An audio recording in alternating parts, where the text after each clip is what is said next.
La rédaction pénale est très heureuse d'inaugurer avec vous ce nouveau rendez-vous, 5 minutes d'arrêt en pénal. En septembre, 3 décisions retiennent en particulier l'attention. Il y a d'abord cet arrêt de la Cour européenne rendu dans l'affaire Méhari et Delahaye contre France en matière d'audition libre.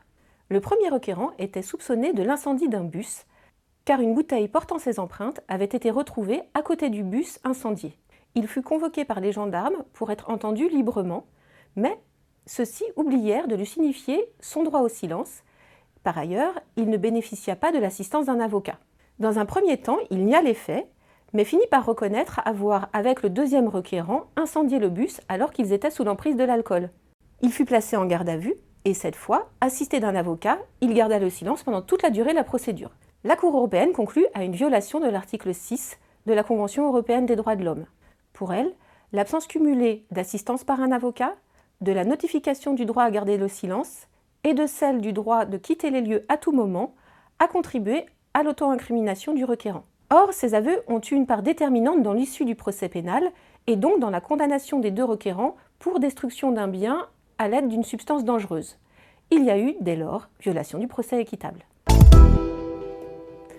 Une deuxième décision est à souligner. Il s'agit d'une décision rendue par le Conseil constitutionnel sur QPC le 22 septembre. Dans cette décision, le Conseil juge que l'article 60 du Code des douanes est contraire à la Constitution. Cet article donne la possibilité aux agents des douanes, je cite, « pour l'application des dispositions du présent Code et pour la recherche de la fraude, de procéder à la visite des marchandises, des moyens de transport et des personnes. » Concrètement, comme cela est très justement relevé par le Conseil constitutionnel, cet article donne la possibilité à tout agent des douanes de procéder à la fouille des personnes, à la fouille des véhicules et même à la fouille des bagages se trouvant sur la voie publique pour la recherche de toute infraction douanière et sur l'ensemble du territoire. La décision est historique. En effet, le droit douanier est toujours resté un petit peu en retrait de la procédure pénale quant au respect de la vie privée.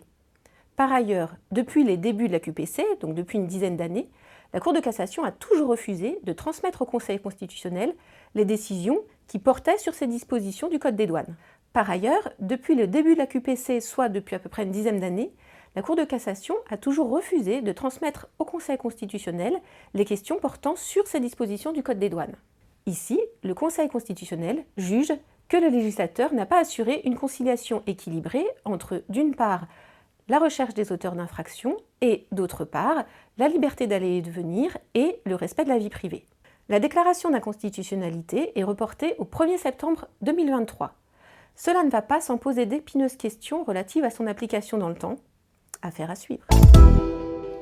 Enfin, dans une dernière décision, cette fois rendue par la Cour de cassation, la haute juridiction juge qu'une perquisition ou une saisie réalisée par des OPJ avec comme témoins des agents de police municipaux est irrégulière. Attention, cela ne veut pas dire que la nullité sera obligatoirement prononcée. Pour la petite histoire, dans cette affaire, 3 agents de police municipale avaient repéré des véhicules qui étaient mal stationnés avec des hommes qui discutaient à côté. Ils se sont approchés et ils ont alors repéré une liasse de billets sur la banquette arrière d'un des véhicules. À ce moment-là, une des personnes qui était à côté des voitures s'est enfuie en courant. Les agents de police municipale ont alors appelé les gendarmes. On sait, par l'article 57 du Code de procédure pénale, que lorsqu'une perquisition a lieu, elle doit l'être en principe en présence de l'occupant des lieux.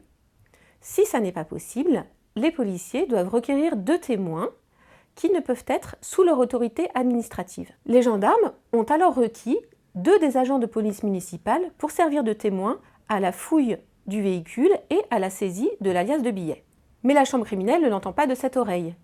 Elle rappelle qu'en application de l'article 21 du Code de procédure pénale, les agents de police judiciaire adjoints, on les appelle les APJA, ont pour mission de seconder les OPJ, et ce, quel que soit le corps dont ils relèvent.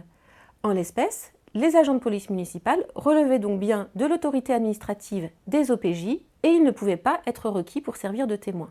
Attention, il s'agit d'une nullité à grief qui ne peut être prononcée que si le requérant démontre une atteinte à ses intérêts. Merci beaucoup pour votre écoute. Nous vous donnons rendez-vous le mois prochain pour une nouvelle sélection des arrêts en pénal.